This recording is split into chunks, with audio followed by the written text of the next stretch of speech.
Hey everyone, in this episode we'll be taking a look at the movie Donnybrook. We're going to be exploring the characters and the story to see if this is a must-see. So tune in to episode 124 of the Reel-ists Podcast.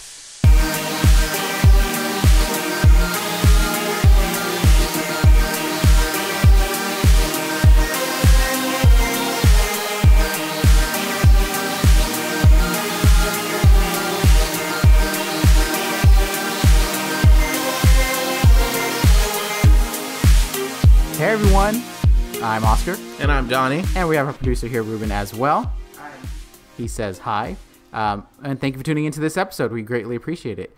We know you've been listening for over 100 episodes, and so we appreciate each episode. If you're a first-time listener, welcome.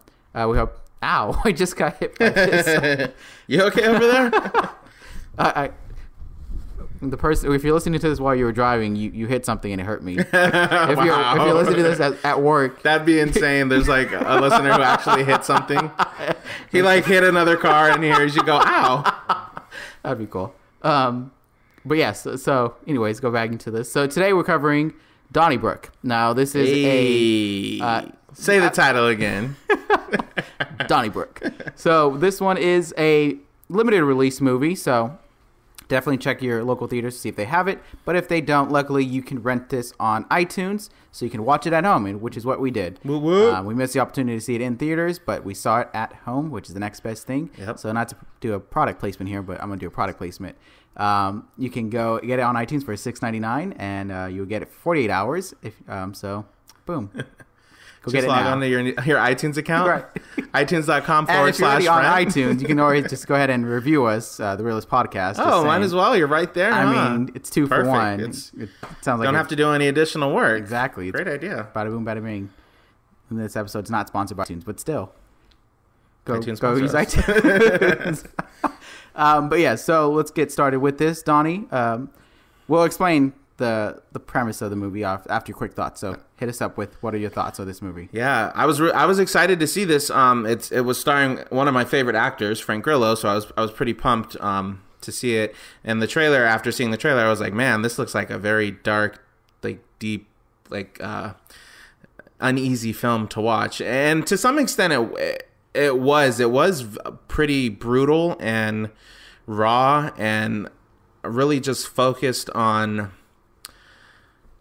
You know, I think one of the themes I would say that I got from the film is just doing what you have to do for your family in some extent, and that there's always going to be obstacles in your way, and in this case, there was the biggest obstacle was Frank Grillo, and he was very, very evil in this movie. It was unsettling to see almost, but I appreciated the film. I did think it was a little slow paced.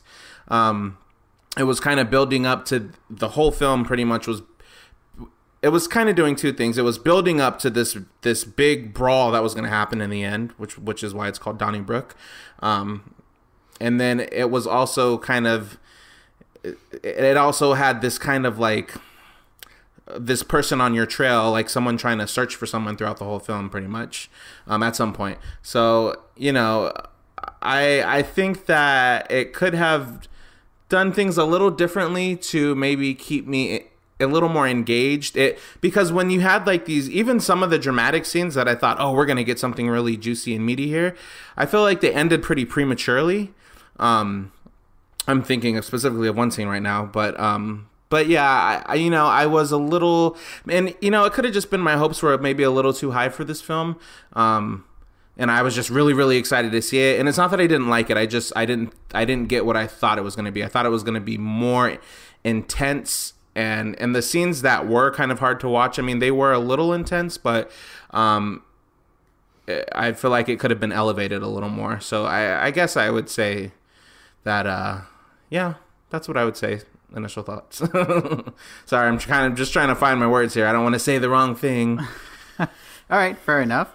So for those of you that have not heard of this movie, we don't blame you. It's not really one that was heavily marketed. But yeah, so this is two men prepared to compete in a legendary bare-knuckle fight where the winner gets a $100,000 prize. So this film does star Jamie Bell, Frank Grillo, James Badge Dale, and Margaret Qualley. directed by Tim Sutton. Sutton. That's an inside joke. But anyways, so yes, this is Donnybrook, and I wasn't expecting much, only because I wasn't sure what they were going to try to deliver. If this was going to be something like, an intense kind of fighting sports type of movie, or if this was going to be more of just a drama. It turns out it was more of just a drama.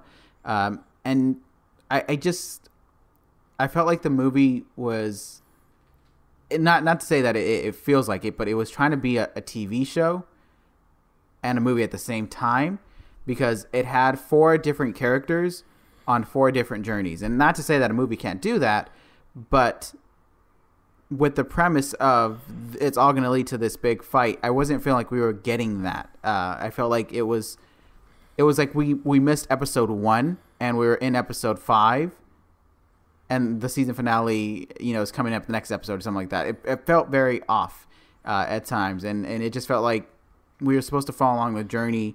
They didn't really establish why this, Donnybrook is so special, outside the prize money, and they weren't even like focusing on like, oh, you're gonna get this kind of money. It was just like each character was doing its own thing that just happened to lead up to going to this location. You have one character who is trying to just support his family, and then you have another character who is just like on his like own agenda, and then you have another character who is trying to become her like own person and create an identity for herself. And then you have another character who's an officer who's trying to track down person number 2. So yeah. So it was just it just felt like it was trying to give us these different story arcs, but in a slow pace. I can understand if they were trying to, hit the points of like, these are where the character's at and this is why we're getting to this location. But it didn't feel like that. And it just, it felt very different. Like I felt the title should have been something else outside of Donnybrook, because that whole entire, fight and like area really didn't come to play until the last 20-25 minutes of the movie. And it wasn't that big of a factor into it. So it was only one character was driven to get there. Everyone else was kind of just like going with the wind. So I liked the pacing of it. I just didn't feel like what I want to put it in the right words. Now I'm following you. Yeah. I liked where the characters were going through, and I liked their journey. I just feel like this didn't mesh together well to make it a movie, as a complete movie that you would want to go back into. I felt like knowing that that's the end of it. I mean, it's based on a book, but yeah, it didn't feel like I want to go back into this world. It was just like, maybe I don't want to, pass. I'll go to the next world. So yeah. Well, there was a couple things I wanted to say about the film. I feel like I still had a lot of questions about the characters, about their circumstances, about how they got to where they're at. It did not. It tried to answer questions, but it tried to do it subtly, and it tried to do it in a way that you have to kind of maybe either focus, or it tried to like just throw it under the rug, like, oh, don't worry about that. Mm-hmm. Like, don't worry about like, are these two characters trying to, are they in love, or are they just, is one being abusive? Like for instance, the officer, like, was he? I was really confused by his role. Like, I know he was trying to track down Frank Grillo's character, right? Like, did they know each other? Was he just trying to catch him because he was a bad guy? Because he seemed like he was a semi-bad guy, like kind of crooked cop himself. Right. He was doing drugs. He was willing to. So it's like, did he come from the world of drug, solicitation? Like, was he like a bad guy gone good, but he still was bad? Like, there were these questions that I didn't really know, right. And I still don't know. So Which is why you had to see episode 2. See? Right. There wasn't. That's what it feels like, right? It feels. Any character development, or Jamie Bell's character, the main guy who was fighting for his family. We got like a little glimmer of like his wife was, I guess, battling drug addiction, specifically meth addiction, because that's what the bad guy was. Frank Grillo. I need to figure out his character's name so I could stop referring to him as Frank Grillo. Waylon is what they list him as. What's his name? Waylon. Yeah. Okay, so Waylon was the primary, like drug, or he was like a drug maker, drug seller, drug dealer, and he was forcing his sister into it as well. So it seemed like this whole town was just like there's drugs just plaguing this whole town and this environment where they're at. So, but I just still had a lot of questions about the characters, even with Waylon and his sister. Oh, just kidding. That's not Waylon. Waylon was an officer. Oh, Waylon was officer. Well, I have questions about him too, but Frank Grillo's character, Chainsaw Angus, is how they credit him. Angus.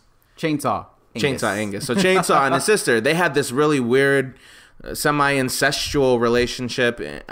Very abusive. He was very abusive to her physically. Delia was sisters. Yeah, and I had questions about that. So I wish this movie would have not just skimmed the surface with characters, because it's like, give me something more so I can attach to them and be interested in them. Especially the wife. Like, I feel like they kept showing her in this, like, her husband or boyfriend, baby daddy, whatever you want to call him. He was very worried about her and wanted to protect her and wanted to provide for her. But it's like, I get that that's your wife, you feel that way, but like, you're not giving me anything to like grab onto with her, because I know nothing about her other than she tried to do drugs. So I don't like her, because it's like she's a mother of two and she's like trying to like buy meth from homeboy, and it's like they gave me nothing. They didn't give me a glimmer of anything about her.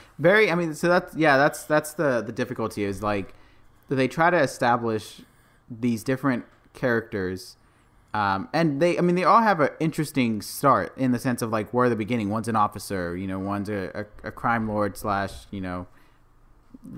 murderer, and not murderer, but like he murdered a lot of people. Yeah, that's why he gets that label.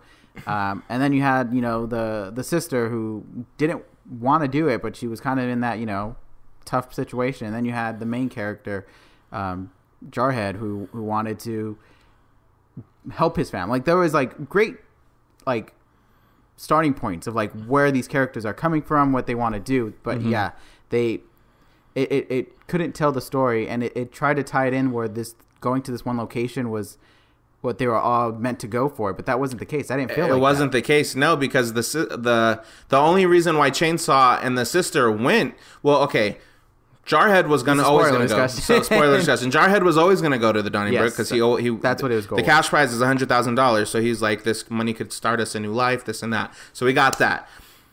The sister followed Jarhead because she's trying to get away from her brother, who's like, leading her down a bad path and abusing her. So that's why she was trying to go to the Donnybrook to sell off the rest of the drugs that she had, so she could get money to get out of there.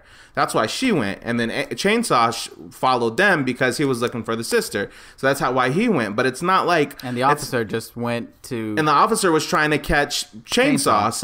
So it's like... You had all of these people. It wasn't like I thought the movie was going to be all these characters coming to the Donnybrook, on their own path, their own journey, to come to this big event and by the way, that I thought we were going to get some depth into. Like, I thought we were going to dive into the world of the Donnybrook and really establish what this underground fight club or fight brawl or competition is, what it means, how long it's been around, who came up with the idea. Like, we didn't get nothing. Nope. All we got was the last 20 minutes of... It looked like a bunch of tweakers that, wanted to come together, and they're like, somebody's like, yeah, I got $100,000. Let's do it. Like...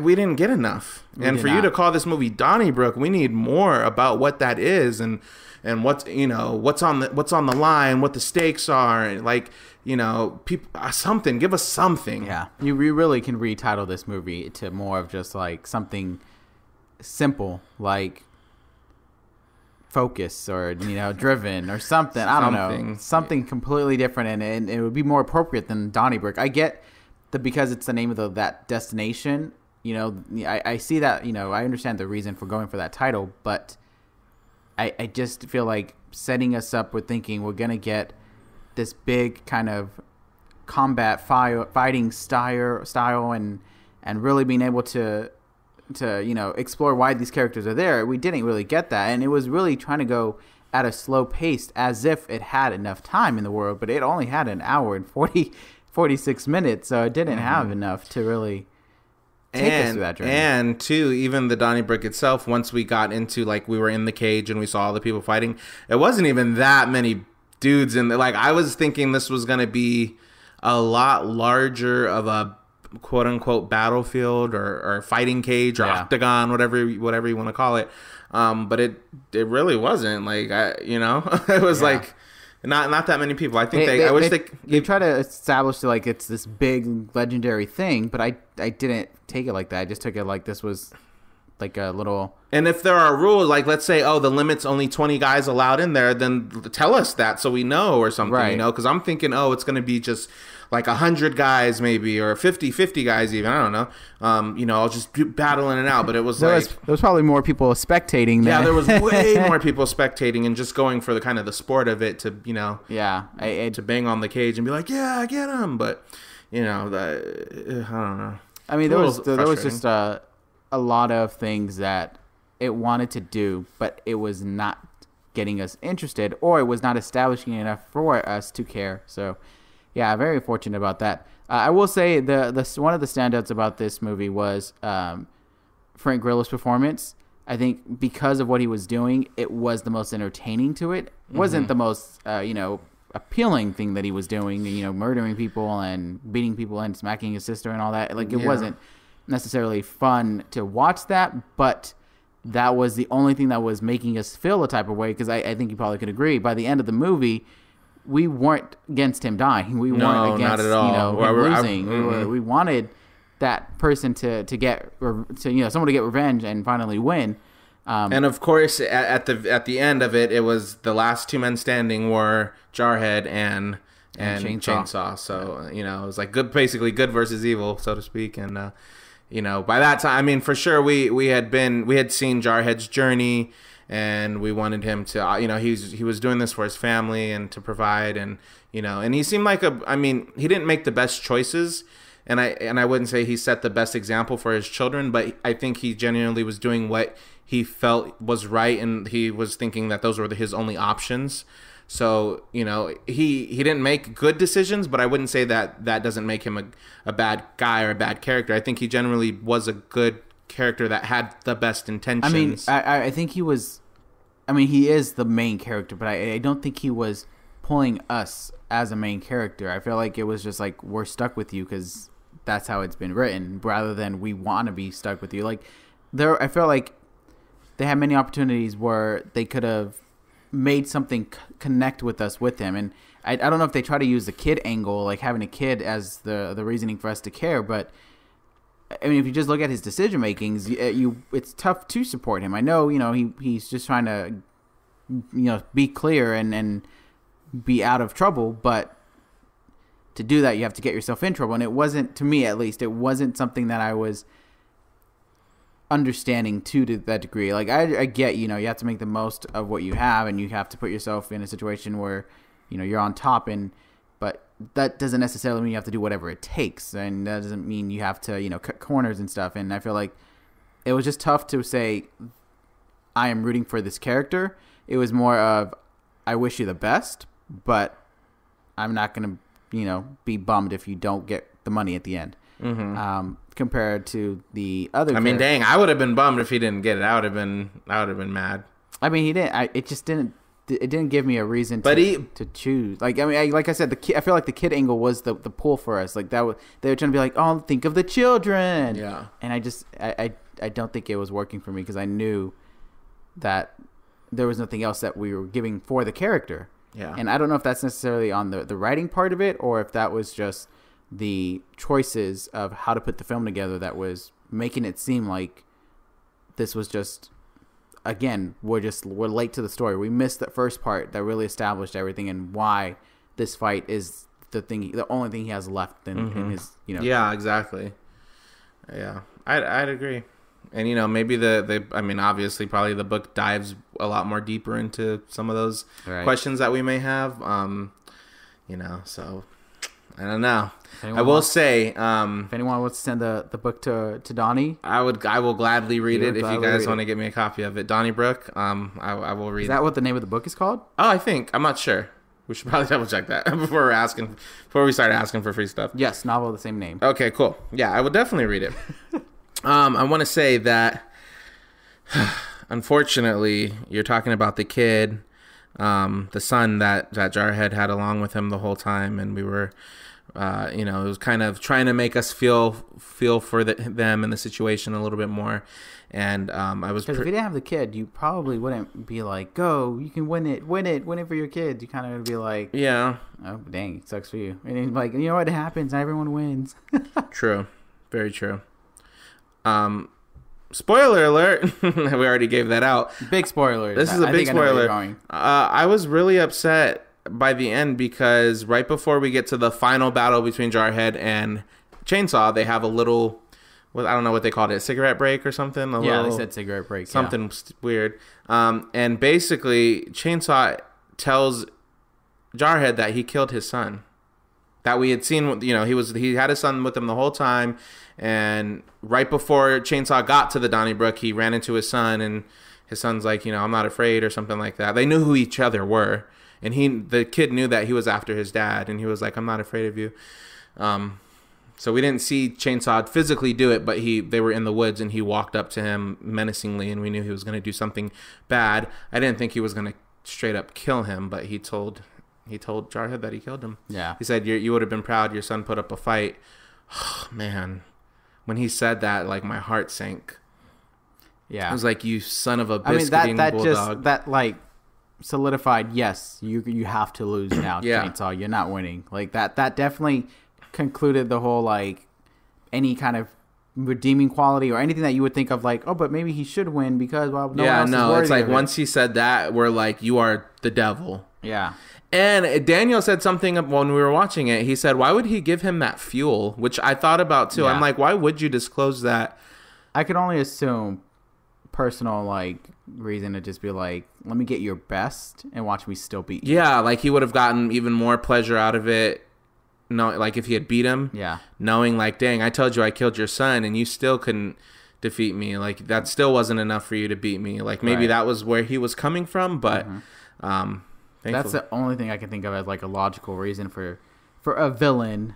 Kind of revealing like his, you know, I mean, it was not even a trick, but it was like trying to intentionally weaken the main character, but in turn gave him more strength. That was really tough and unfortunate because the son was, while, you know, not necessarily like a character that was standing out, but it was, you know, you were seeing that he was not idolizing, but he was looking up to his dad, and he wanted to follow along in the sense that he wanted to be a fighter, and he wanted to, you know the ways of the rope that his dad was living, because that's his life too, and he was one of those kids that want to be like their dads in that sense, despite the circumstance. But so you kind of had that, like, you know, nice little shadow that was trying to learn from you as much as possible, and he was a very innocent person to have that removed. Well, I mean, he did break the window of Chainsaw Oscar in the beginning, but because he thought it was the right thing to do. Right, apparently did it for his dad. So yeah, it was a very sad, shocking moment. And I don't know, maybe if we accidentally cheated on it, but knowing that we had a few minutes left, it kind of was just more of like, well, the movie's almost over, but now I hope you lose, and that was it. Like it was just like very unfortunate. And lose he did. Yeah, and lose he did. He didn't only lose; he died. Because Jarhead killed him.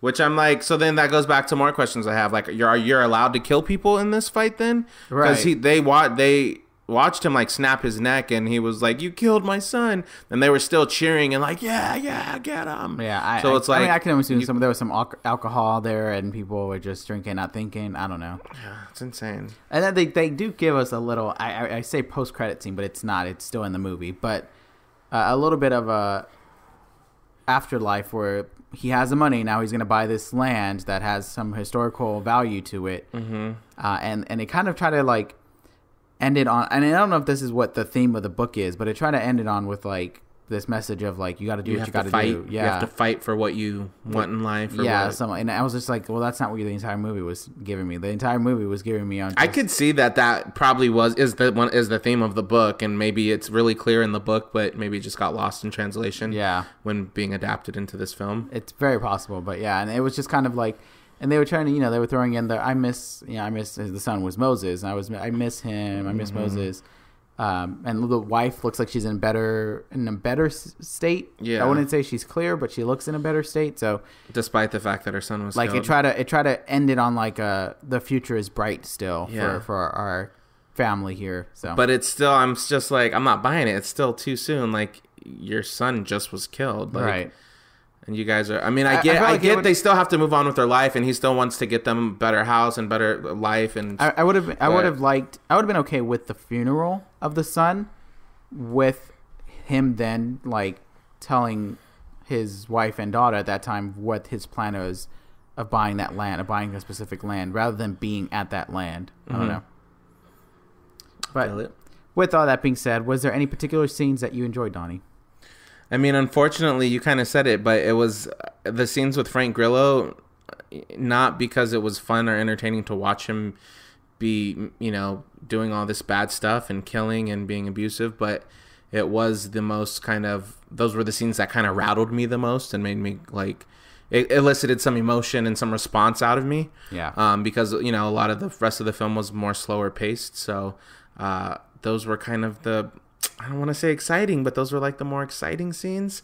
The Donnybrook itself, was cool. I wish it wasn't just at the very end and it was only like 15 minutes. Like, I wish it was a little longer and a little more complex, and I wish there was more added to it. But that was fun to watch, and it's gonna come down to Jarhead and Chainsaw. So I just to watch both of them kind of take each opponent down one by one. That was cool to watch too. It was probably, I'd say that scene.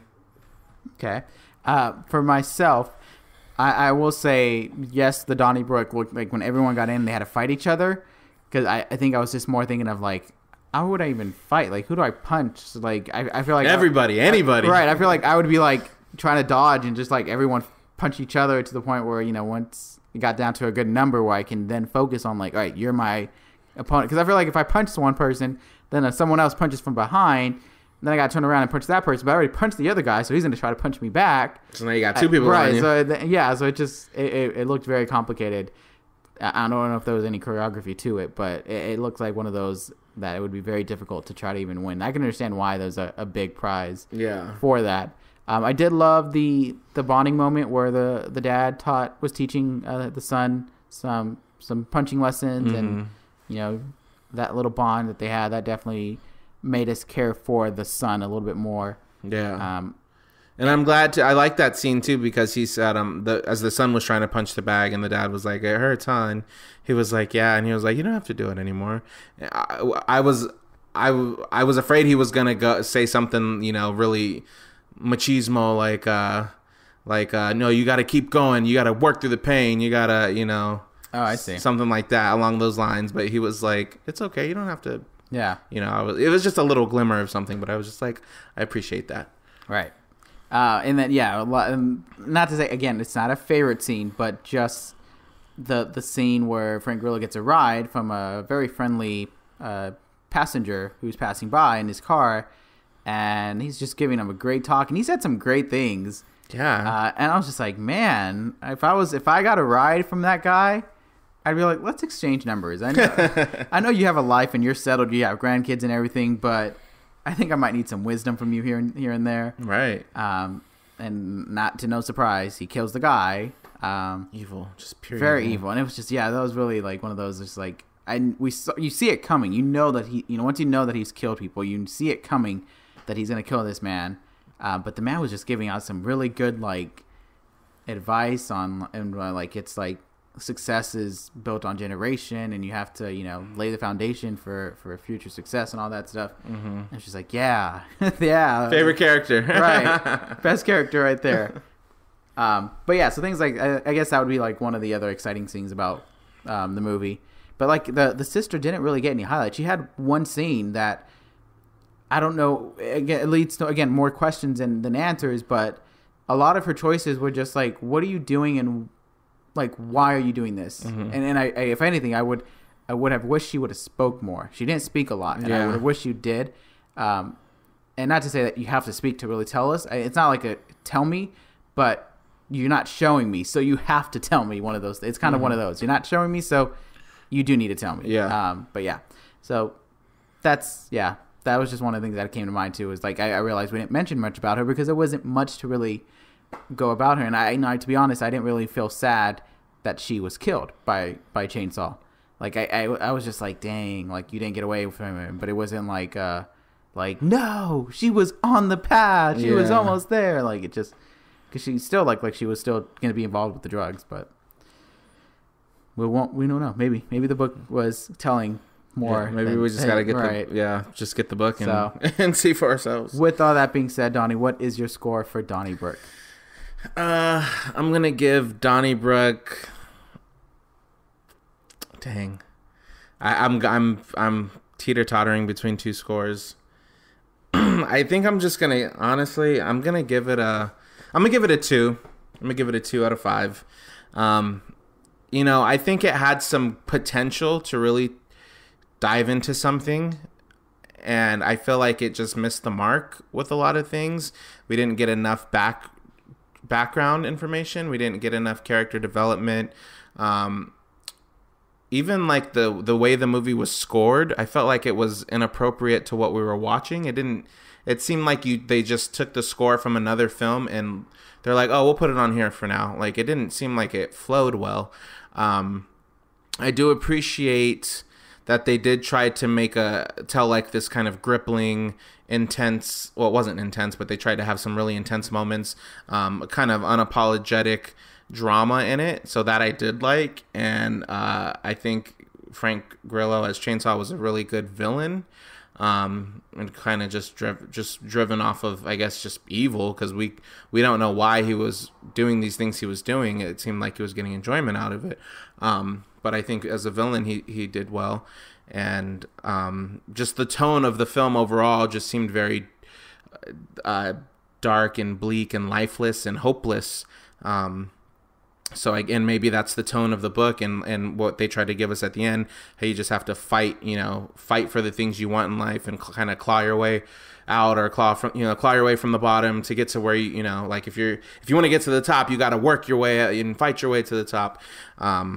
So it had some good ideas and good starting points, but it didn't fully